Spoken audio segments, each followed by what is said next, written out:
Some people will do anything to get on television, and they're doing it on Tarrant on TV.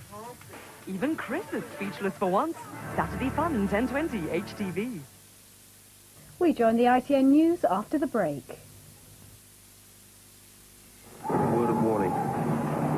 It's very easy to get lost in the back of a Fiat Tempra station wagon. Thank you.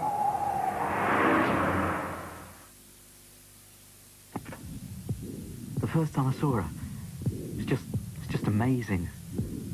You can see a little heartbeat there. And legs and arms. Right there and then, though, I promised I'd take care of her. I said to myself, I'll make sure you're all right. I'll look after you. And suddenly you're aware of the responsibility of it all. And you realise how important it is to get the right help, the right advice. Helping you secure your family's future. N&P. No one's busier on your behalf. Off like a shot this morning. Boss had the day off. Girl in accounts came back. Nice weather for ducks. United won. Away. Pint of dry Blackthorn, please.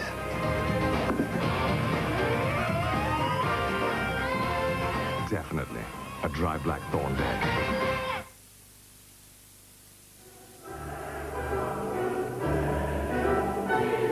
Why does this dance lead to Carmen's death? Discover the stories and music of the world's greatest operas with Discovering Opera. Part 1 features Carmen, the detailed story, the legendary performers, the composer, and the superb recording from EMI Classics on CD or cassette. Month by month, create a collection you'll enjoy forever. Enjoy Discovering Opera.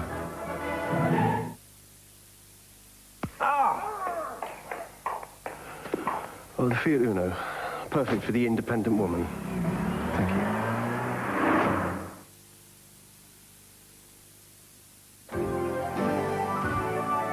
This New Year's Day on ITV, a new murder mystery for Taggart. Did you get any answers? Nothing that you can't work out for yourself. Dad, what would you do if you witnessed a murder? What do you mean exactly? Well, suppose you liked the person who committed the murder. You just didn't want that person to get caught. Fire and powder. Violent delights have violent ends. Taggart, tonight at 8:45.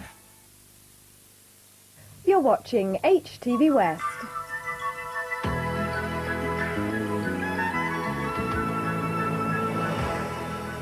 Now we join the latest news from ITN.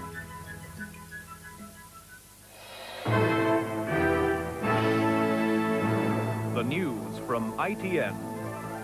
Russians brace themselves for New Year price rises. Major says economic recovery may have already started. 4 die in a crash after one murders his wife. And QPR knocked Man United off the top.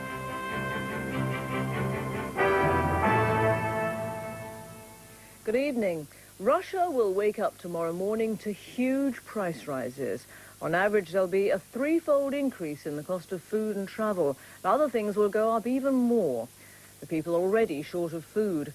State price controls, which were introduced with communism 70 years ago, are being scrapped by the Russian President Boris Yeltsin. It's an annual ritual for Muscovites, bringing in food from the country when there's a threat of winter shortages in the city. This year, the bundles coming off the train are bigger than ever. There is real uncertainty about whether families will be able to feed themselves after tomorrow's price rises. There was a foretaste of what they'll mean in the few shops open on New Year's Day. Imported meat here was already marked up at the higher prices. The tag on this Polish pork, the equivalent of 3 times the average monthly wage. Today, they simply looked at what is a rare luxury. Tomorrow, they'll have to pay between 3 and 6 times more than they're used to for basic goods. Bread, which currently costs less than a ruble, is expected to rise to as much as 3 rubles. Sugar, officially fixed at just over a ruble now, will cost 7 rubles. And instead of paying 7.5 rubles for a kilo of meat, Russians will have to pay 23.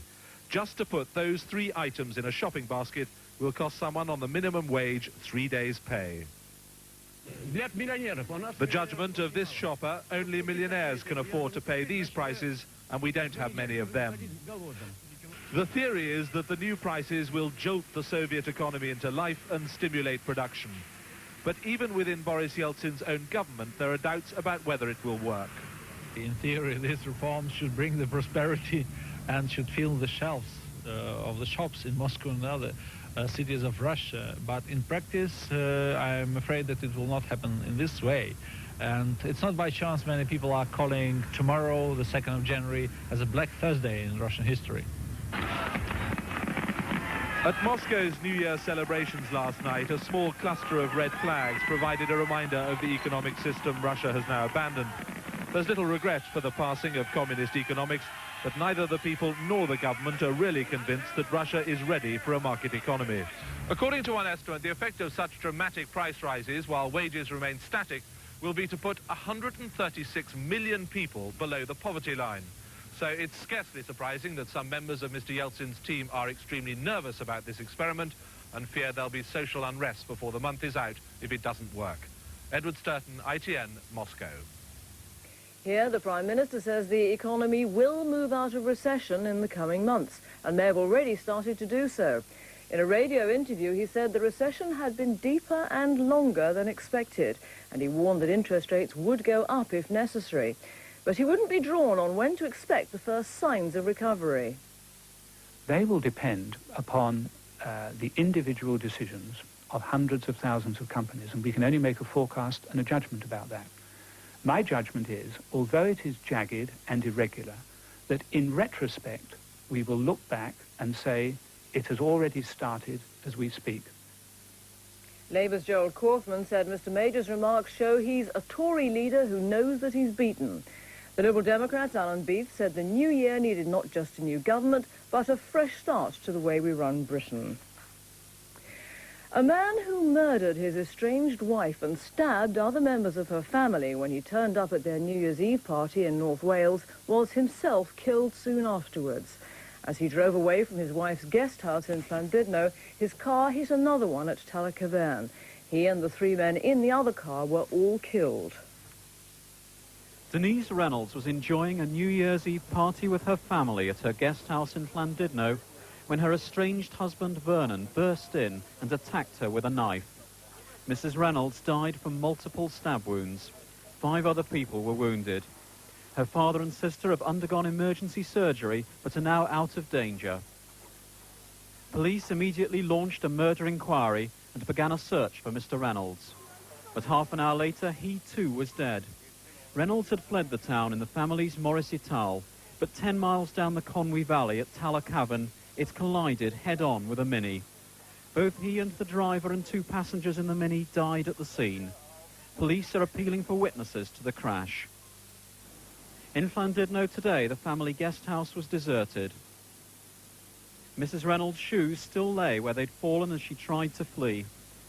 A receptionist from a nearby hotel described how a man ran in to warn her about the knifeman's attack. He just says he was going berserk with the knife. You know, get the police. Very distraught, close to tears. Neighbours said the dead couple only split up a few months ago. Today, their 3 newly orphaned children were being comforted by relatives. Police are still waiting to interview some of the survivors, but they say they're not looking for anyone else in connection with the stabbing. They say the double tragedy has hit the whole community. 2 young men have been remanded in custody, accused of throwing acid in the face of a 74-year-old widow. Anthony Langton, who's 22, and 17-year-old Jason Raby appeared before magistrates in Oxfordshire charged with grievous bodily harm and aggravated burglary. There have been celebrations all day in El Salvador after last night's agreement to end the civil war, which has been going on for 12 years. The government and the left-wing National Liberation Front signed the deal at the United Nations. A ceasefire will start in a month. And Lucas at ITN reports. The agreement was signed on the last day of Mr. Pérez de Cuéllar's term as Secretary-General of the United Nations. He brought together President Alfredo Cristiani and left-wing rebel leaders to sign a ceasefire ending 12 years of civil war. The agreements in itself, what they do is strengthen the political system in El Salvador, which is the democratic system.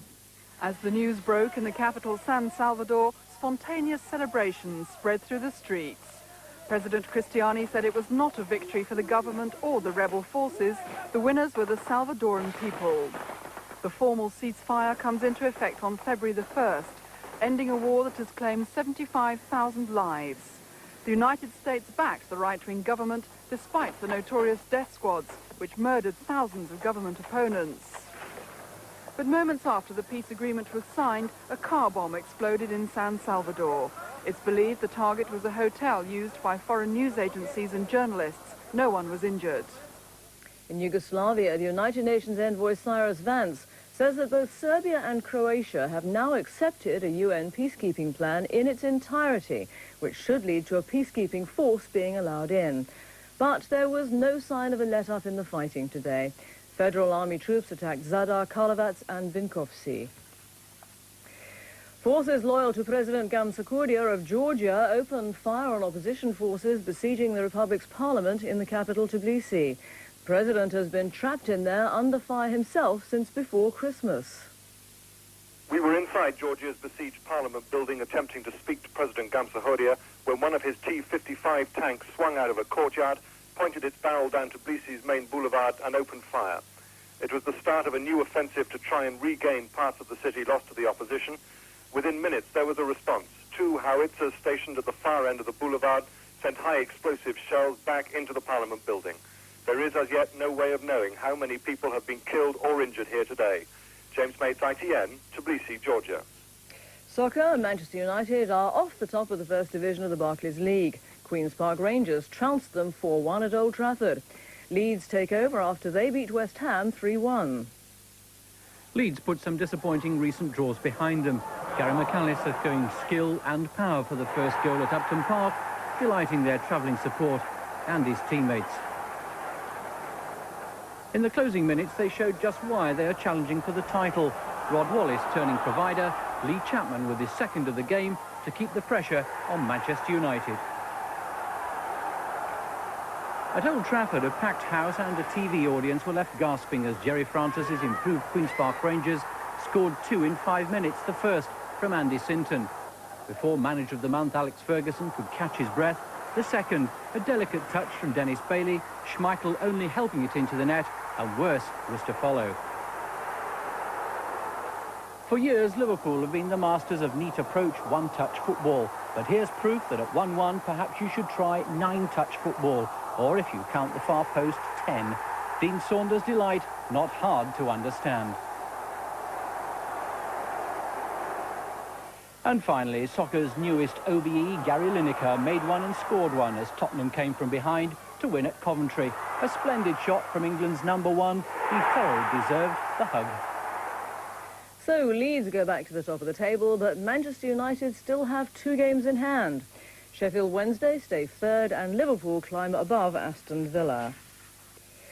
In Scotland, Rangers move to the top of the Premier League after a 3-1 win over Celtic at Parkhead. The Scotland striker, Ali McCoist, scored the first goal to set up the Rangers' victory. And at Dundee United, Darren Jackson scored 2 goals within a minute as United ran out easy winners over Aberdeen 4-0.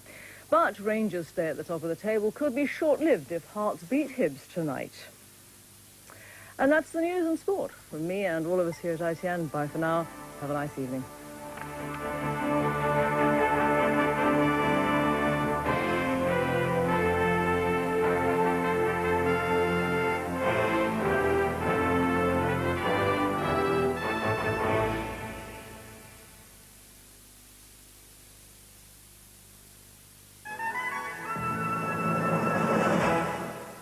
Good evening. It's going to be a blustery, window-rattling night for us all tonight, especially for those in the northern half of Britain, and more especially still over Scotland, where you can expect some severe gales tonight. Some rain in the northwest, too. In fact, the odd spot of rain turning up in many western parts of Britain, but it's the far northwest of Scotland and western side of Northern Ireland that sees most of the rain through tonight, some of it really quite heavy, but a mild night. It's a very windy one, gusts of around 70 miles per hour for some parts of the north. Tomorrow, a lot of cloud around, the odd sunny spell to the east and the southeast later in the day, and the far north of Scotland might just brighten up briefly, but it's the western side of Scotland and Northern Ireland that will again see most of the rain. Strong winds again through the day tomorrow, up to gale force around the coasts in the north especially, Temperatures, though, the good bit of news, around 11 or 12, perhaps, that's into the 50s. So mild, but windy, some rain, mostly in the northwest. Here's the summary. Good night.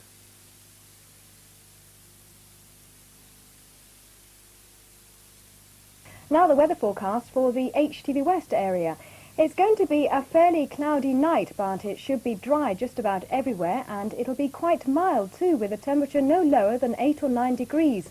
Beware though, because in the gusty wind it will feel cooler, of course. Little change is expected tomorrow. It'll be a fairly cloudy day, but staying dry, with a few brighter spells, and the temperature a mild 11 or 12 degrees, but still with that gusty wind. Well, that was the weather forecast. Stay with us. It's Taggart coming up after the break. Yes? Oh, are you there? I'm interested in this washing machine. I'm sorry, madam. This one's been reserved. Reserved? Yes, by a Mrs. Jones. She telephoned earlier this morning. Oh, young man, could I take this one, please? Certainly. Sorry, George. I want to... That's reserved. Mrs. Jones has just phoned. I've decided. I'll take it. Sorry, madam. Mrs. Jones reserved this by phone. He's here again with his Mrs. Jones. If you want the best of the bargains, phone first. Is this also reserved for Mrs. Jones? No, madam. Would you like it? No, thank you. Not good enough for Mrs. Jones. It's not good enough for me.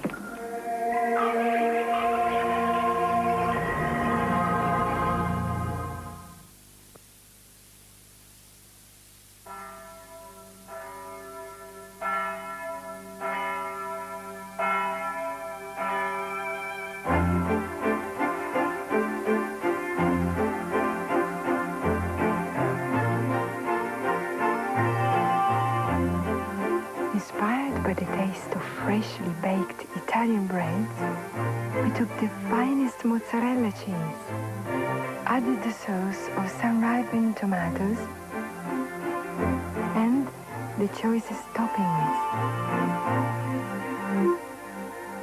to create a new kind of pizza called San Marco. A pizza you will never forget.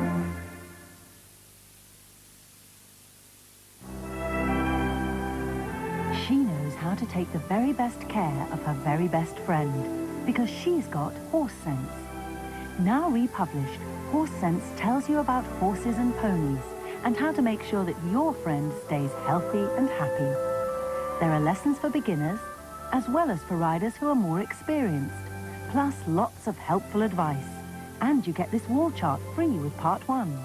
Horse Sense is on sale now. All over Britain, people are waiting for the Reader's Digest record payout prize draw. When the draw takes place, someone somewhere is going to win the first prize of £200,000, and that lucky person could be living in your television area. But hundreds of other people are going to win cash prizes, so if you receive some prize draw numbers, return them immediately, because the sooner you enter, the more you could win.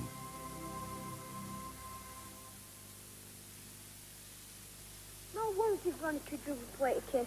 Go on. No. Go on. No. Not even for a dairy slice. Oh, all right then.